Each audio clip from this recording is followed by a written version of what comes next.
Bismillah Rahmanir Rahim. Welcome everybody to today's class on mode of transmission of disease. আজকে মূলত আমরা indirect transmission of disease এটা করব।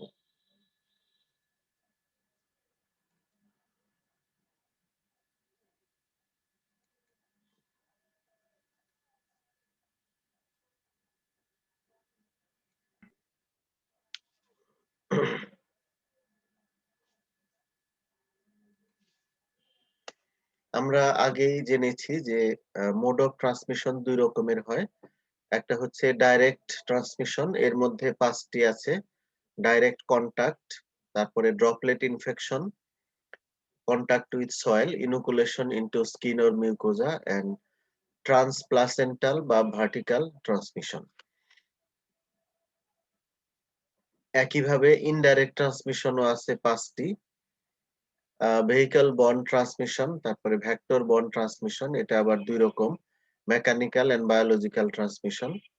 এরপরে air borne transmission, droplet nuclei and dust borne transmission, fomite borne transmission এবং unclean hands and fingers. তো এখন আমরা গত ক্লাসে ডাইরেক্ট ট্রান্সমিশন গুলো পড়েছি, আজকে ইনডাইরেক্ট ট্রান্সমিশনের কয়েকটা পড়বো, বাকিটা নেক্সট ক্লাসে। So indirect transmission, this embraces a variety of mechanisms including the traditional 5F: flies, fingers, fomites, foods and fluid. Indirect transmission K express করার জন্য ট্রেডিশনাল 5F বলা হয়, অর্থাৎ পাঁচটা এফ দিয়ে ইনডাইরেক্ট ট্রান্সমিশন হয়। একটা হচ্ছে ফ্লাইস বা মাছি, ফিঙ্গার্স বা আঙ্গুল, ফোমাইট ফুড এবং ওয়াটার বাদে যা কিছু আছে সেটা হচ্ছে ফোমাইট, এরপরে ফুডস বা খাবার দাবারের মাধ্যমে, এবং ফ্লুইড ওয়াটার সহ অন্যান্য যে ফ্লুইড আছে সেগুলোর মাধ্যমে। সুতরাং এই 5F বুঝলে অনেকটা ইনডাইরেক্ট ট্রান্সমিশন বোঝা যায়। An essential requirement for indirect transmission is that the infectious agent must be capable of surviving outside the human host in the external environment. তাহলে সেই সমস্ত ডিজিজের কার মাইক্রোফোন আনমিউট করা, মিউট করে রাখো, শব্দ আসছে কার জায়গা থেকে। তো ইনডাইরেক্ট ট্রান্সমিশন হওয়ার ক্ষেত্রে একটা শর্ত আছে যে যে জীবাণুটা হোস্টের বাইরে অবস্থান করতে পারে, বেঁচে থাকতে পারে, সেটার পক্ষে ইনডাইরেক্ট ট্রান্সমিশন হওয়া সম্ভব। যেটা হোস্টের বাইরে বাঁচে না সেটা ইনডাইরেক্ট ট্রান্সমিশন হবে না। Infectious agent must retain its basic properties of pathogenesis and virulence till finds a new host. এবং একটা হোস্ট থেকে যখন মধ্যবর্তী কোনো জায়গায় অবস্থান করবে, তখন তার বেঁচে থাকার মতো অবস্থা থাকবে, এবং সেই জীবাণুর যে প্যাথোজেনেসিস, অর্থাৎ প্যাথোজেনেসিস এন্ড ভিরুলেন্স, রোগ তৈরি করার ক্ষমতা, সেটা থাকবে, সেটা থাকতে হবে, না হলে সম্ভব না, ট্রান্সমিশন হওয়া সম্ভব হবে না। প্রথমে আমরা দেখি ভেহিকল বর্ন ট্রান্সমিশন। ইনডাইরেক্টের প্রথমটা আমরা পড়ছি, vehicle borne transmission. Vehicle borne transmission implies transmission of infectious agent through the agency of water, food, ice, blood, serum, plasma, other biological products such as tissues and organs. এখানে যে জিনিসগুলোর কথা বলা হলো, এগুলোর মাধ্যমে যদি কোনো রোগ জীবাণু একজন থেকে আরেকজনে ছড়ায়, তাহলে সেটা হচ্ছে ভেহিকল বর্ন ট্রান্সমিশন। এখানে ভেহিকল মানে হচ্ছে যে water, food, ice, blood, serum, plasma এবং আদার বায়োলজিক্যাল প্রোডাক্টস, এগুলাই ভেহিকল বা বাহক হিসেবে কাজ করছে। Of this, water and food আর most frequent vehicles of transmission. যেহেতু মানুষ মাত্রই পানি এবং খাবার খায়, এই পানি এবং খাবার হচ্ছে সবচাইতে বেশি রোগ ট্রান্সমিট করে, because they are used by everyone. এখন আমরা কিছু ভেহিকল বর্ন ট্রান্সমিশনের এক্সাম্পল দেখব। Diseases transmitted by water and food. পানি এবং খাবার দিয়ে কি কি রোগ ট্রান্সমিটেড হয়, এগুলো থেকে এমসিকিউ থাকতে পারে, এগুলো থেকে ছোট প্রশ্ন থাকতে পারে, বড় প্রশ্নের মধ্যে থাকতে পারে। তাহলে কি কি ডিজিজ ওয়াটার এবং ফুড দিয়ে ট্রান্সমিট হয়? ডায়রিয়া, তারপরে typhoid fever, cholera, poliomyelitis, hepatitis A, food poisoning and intestinal parasites. এই জিনিসগুলো ফুড এবং ওয়াটারের মাধ্যমে ট্রান্সমিটেড হয়। এরপরে আমরা দেখব ডিজিজেস ট্রান্সমিটেড বাই ব্লাড, রক্ত এবং রক্ত সংশ্লিষ্ট যে প্রোডাক্ট সেরাম, প্লাজমা, এগুলো দিয়ে কোন কোন অসুখ ট্রান্সমিটেড হয়?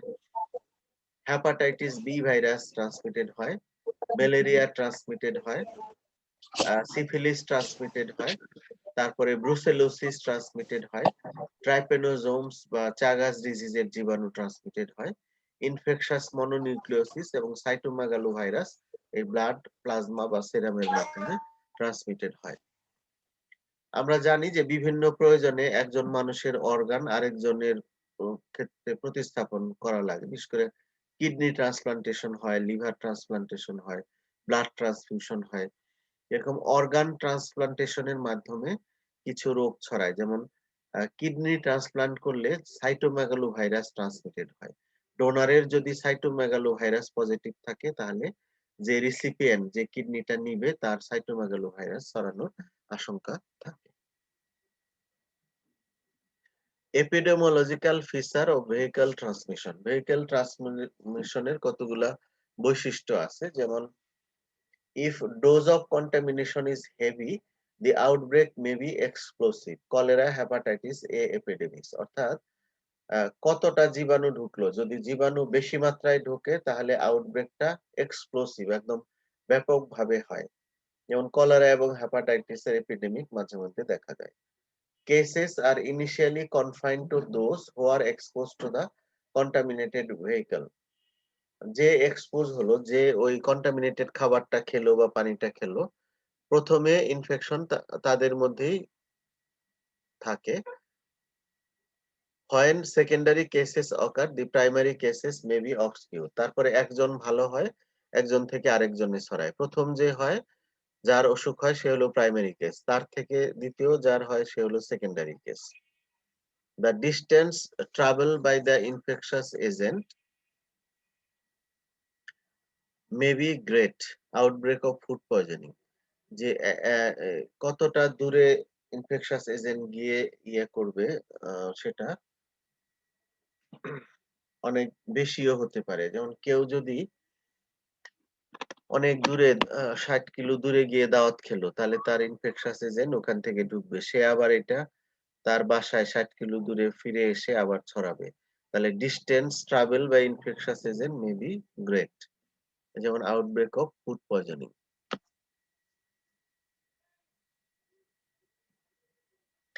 It is not always possible to isolate infectious agent in the incriminated vehicle. যে as for example, typhoid bacilli in contaminated water. Vehicle পরীক্ষা করে রোগ জীবাণু সবসময় আইসোলেট করা যায় না। যেমন টাইফয়েডের জীবাণু পানি দিয়ে ছড়ায়। পানিতে যদি টাইফয়েডের জীবাণু থাকে, সেটা আরেকজন যদি পানি খায় তাহলে টাইফয়েড হবে। কিন্তু পানি থেকে টাইফয়েডের জীবাণু কিন্তু আলাদা করার কোনো টেস্টে ধরা পড়ে না। আলাদা করা যায় না সবসময়। When vehicle is controlled or withdrawn, the epidemic subsides. যে ভেহিকেলের কারণে অসুখটা হয় সেটা যদি কন্ট্রোল করা হয় বা উইথড্র করা হয় বা ডিকন্টামিনেটেড করা হয়, তাহলে ওই রোগের এপিডেমিক কমে যায়। যেমন পানি বিশুদ্ধকরণ করলে কলেরার এপিডেমিক কমে যায়। The common source of infection is often traceable. যে কোন জায়গা থেকে বা কোন সোর্স থেকে ইনফেকশনটা এসেছে সেটা বের করা সম্ভব হয়। যেমন কোনো একটা বিয়ের দাওয়াত খেলো সবাই, তারপরে সবার ডায়রিয়া হলো বা ফুড পয়জনিং হলো। তার মানে এটা ধরেই নেওয়া যায় যে ওই বিয়ের খাবারে সমস্যা ছিল। যারা যারা ওইখানে খেয়েছে সবারই ডায়রিয়া বা ফুড পয়জনিং হয়েছে। তার মানে সোর্সটা ছিল ওই বিয়ের খাবার। এরপরে ইনডাইরেক্টের দ্বিতীয় ট্রান্সমিশনে আমরা আসি। এটা হচ্ছে ভেক্টর বর্ন ট্রান্সমিশন। তো ভেক্টর বর্ন ট্রান্সমিশন বোঝার আগে প্রথমে আমাদের বুঝতে হবে ভেক্টর কি।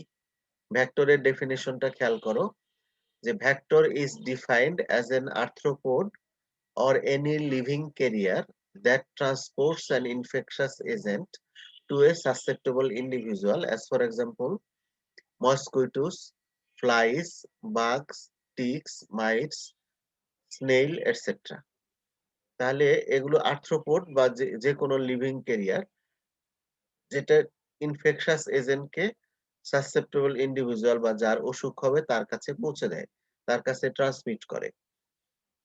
যেমন মসকুইটো, ফ্লাইস, বাগস বা ছারপোকা, টিক্স, মাইটস, স্নেইল এগুলো। There are two types of vector-borne transmission. Vector-borne transmission দুই রকমের হয়, একটা হচ্ছে মেকানিক্যাল ট্রান্সমিশন আর একটা বায়োলজিক্যাল ট্রান্সমিশন। প্রথমে আমরা দেখি মেকানিক্যাল ট্রান্সমিশন কোনটা। The infectious agent is mechanically transported by a crawling or flying arthropod through soiling of its feet, proboscis, or by passes of organisms through its gastrointestinal tract and passively excreted. অর্থাৎ কোনো আর্থ্রোপোডের পাখার মাধ্যমে, পায়ের মাধ্যমে অথবা তার যে শুঙ্গ থাকে সামনের দিকে, আমরা জানি যে পোকামাকড়ের সামনের দিকে লম্বা যে চুলের মতো থাকে সেগুলোকে বলে প্রোবস্কিস। তার মাধ্যমে অথবা মাছি যেরকম খাবার খায় আর বমি করে, খাবার খায় আর বমি করে। তো এরকম ভাবে যদি ছড়ায় যে খাবার সে ময়লা জীবাণু যুক্ত জিনিস খেলো আবার আমাদের পরিষ্কার খাবারের মধ্যে এসে বমি করে দিল। তাহলে এটাও মেকানিক্যাল ট্রান্সমিশন হিসেবে গণ্য হবে। তাহলে পায়ে পাখায় লেগে বা ভমিটাসের মাধ্যমে যদি কোনো জীবাণু আ ছড়ায় তাহলে সেটা হচ্ছে mechanical transmission. There is no development or multiplication of the infectious agent on or within the vector. এখানে লক্ষ্য রাখতে হবে যে মেকানিক্যাল ট্রান্সমিশনের ক্ষেত্রে ভেক্টরের মধ্যে কোনো ডিজিজ এজেন্টের ডেভেলপমেন্ট বা সংখ্যা বৃদ্ধি বা মাল্টিপ্লিকেশন হয় না। যেমন transmission of cholera, typhoid by house fly. আমাদের ঘরের যে মাছি বা কালো মাছি এগুলো কলেরা বা টাইফয়েডের জীবাণু ট্রান্সমিট করে। কিভাবে? যে এটা পায়খানা, মলমূত্র বা পচা জিনিসপত্রের উপর বসে, সেই খাবারগুলো খায়। খাওয়ার সময় তাদের পাখায় লাগে, তাদের পায়ে লাগে। তো সেই অবস্থায় উড়ে এসে আমাদের ভাত তরকারির উপর যদি বসে, তাহলে তার পাখা থেকে, তার পা থেকে আমাদের খাবারে ওই জীবাণুটা লাগবে। এবং ওই যে বললাম যে মাছি খাবার খায় আর বমি করে। আ তো যদি আমাদের ভাতের উপর এসে বমি করে দেয় মাছি, তাহলে ওই জীবাণুটা এসে ভাতে মিশবে। এইভাবে a house fly, cholera, typhoid এগুলো মেকানিক্যাল ট্রান্সমিশন এর মাধ্যমে ট্রান্সমিট করে। মূল কথা হচ্ছে যে জীবাণুটা ভেক্টরের মধ্যে কোনো বংশবৃদ্ধি বা সাইজের বা শেপের কোনো পরিবর্তন হবে না। জাস্ট তার গায়ে পাখায় লেগে বা ভমিটাসের মাধ্যমে এক জায়গা থেকে আরেক জায়গায় ট্রান্সমিট করে। এরপরে biological transmission. The infectious agent undergoes multiplication or development or both in vector and requires an incubation period before the vector can transmit. এই ক্ষেত্রে বায়োলজিক্যাল ট্রান্সমিশনের ক্ষেত্রে জীবাণুটা ভেক্টরের মধ্যে তার মাল্টিপ্লিকেশন বা বংশ বিস্তার হবে, তার ডেভেলপমেন্ট হবে অথবা দুটোই হবে।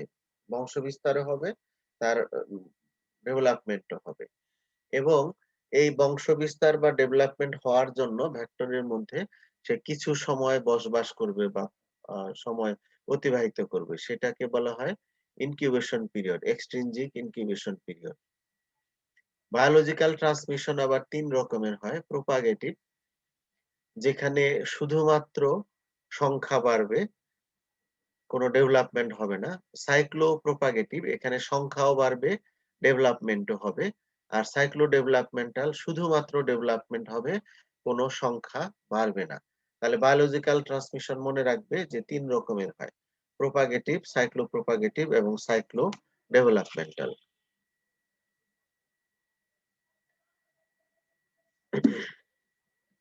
প্রথমে আমরা দেখি প্রোপাগেটিভ মানে কি। The disease agent multiplies in vector but no change in form. তার যে ফর্ম সেটা চেঞ্জ হবে না, শুধুমাত্র সংখ্যায় বাড়বে। যেরকম ছিল ওইরকমই থাকবে, সংখ্যায় বাড়বে। উদাহরণ হচ্ছে plague bacilli in rat flea. Rat ফ্লির মধ্যে প্লেগের যে জীবাণু সেটা এই প্রোপাগেটিভ ওয়েতে বংশ বিস্তার করে বা মাল্টিপ্লাইড হয়। তোমরা মনে রাখবে প্রোপাগেটিভ প্লেগ, পিপি, পি এর সঙ্গে পি এর মিল। প্রোপাগেটিভ এর এক্সাম্পল হচ্ছে plague bacilli in rat flea. এরপরে cyclopropagative, the disease agent multiplies as well as change in form. তার যে ডেভেলপমেন্টাল ফর্ম সেটাও চেঞ্জ হবে, আবার সংখ্যায়ও বাড়বে। যেমন ম্যালেরিয়াল প্যারাসাইট ইন মসকুইটো। মশার মধ্যে ম্যালেরিয়ার জীবাণু একই সাথে সংখ্যাও বৃদ্ধি পায়, আবার তার সাইজ, শেপের বা ফর্মেরও পরিবর্তন হয়।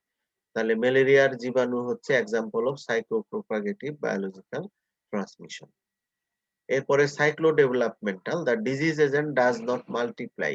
সংখ্যায় বাড়বে না, আন্ডারগোজ only development, change in form, তার ফর্ম চেঞ্জ হবে। যেমন মাইক্রোফাইলেরিয়া ইন মসকুইটো। কিউলেক্স মসকুইটোর মধ্যে যে ফাইলেরিয়াসিস রোগের জীবাণু উশেরিরিয়া ব্যানক্রপ্টি বলে, তো সেইটা বাচ্চা অবস্থায় তাকে মাইক্রোফাইলেরিয়া বলে। এই মাইক্রোফাইলেরিয়া মসকুইটোর মধ্যে সাইজে বড় হয়, তার ফর্মের চেঞ্জ হয়, কিন্তু কোনো সংখ্যায় বৃদ্ধি পায় না। এটা হচ্ছে সাইক্লো ডেভেলপমেন্টের example. Factors influencing the ability of vectors to transmit disease. কি কি ফ্যাক্টর একটা ভেক্টর রোগ ছড়াইতে পারবে কিনা তা কি কি ফ্যাক্টরের উপর নির্ভর করে? এক নম্বর হচ্ছে হোস্ট ফিডিং প্রেফারেন্স, যে হোস্ট হোস্টকে কখন কামড় দেয় বা কিভাবে কামড় দেয় তার উপর নির্ভর করবে। Infectivity of the agent and ability to transmit disease. ওই ডিজিজ এজেন্টটার ইনফেক্টিভিটি কেমন, অল্প লাগলে ইনফেকশন হয় না অনেক বেশি ডোজ লাগে, না কিভাবে ইনফেকশন করতে পারে সেটার উপর নির্ভর করবে। Susceptibility of the host or ability to become infected. Host যদি একদম ইমিউন থাকে তাহলে তার ডিজিজ হবে না, কিন্তু তার ইমিউনিটিতে যদি ডিফেক্ট থাকে, ডিজিজ প্রিভেনশন ক্যাপাবিলিটি যদি কম থাকে, তাহলে হোস্টের ইনফেকশন হওয়ার ঝুঁকি বাড়বে। Survival rate of vectors in the environment, যে ওই রোগের ভেক্টর এনভায়রনমেন্টে বেঁচে থাকতে পারে কিনা। যে ভেক্টর বেশি বেঁচে থাকতে পারবে সে বেশি রোগ ছড়াইতে পারবে।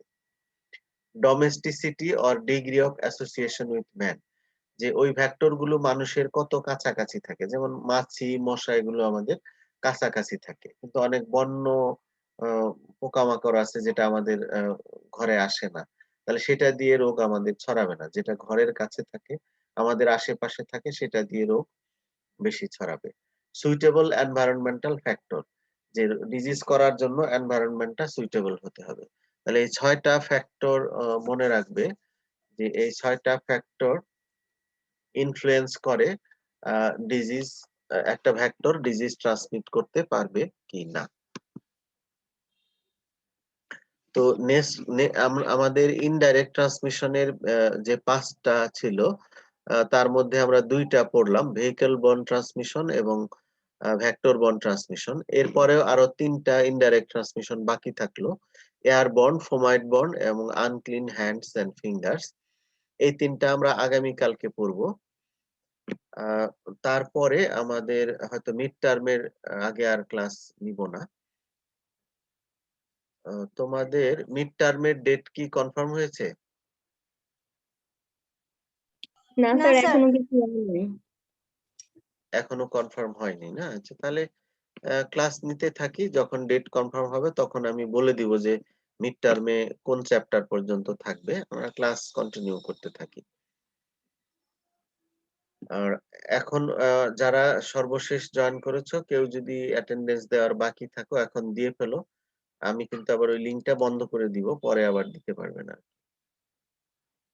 যারা কানেক্টেড 27 জন দেখতে পাচ্ছি, তারা কি অ্যাটেন্ডেন্স দিয়েছো?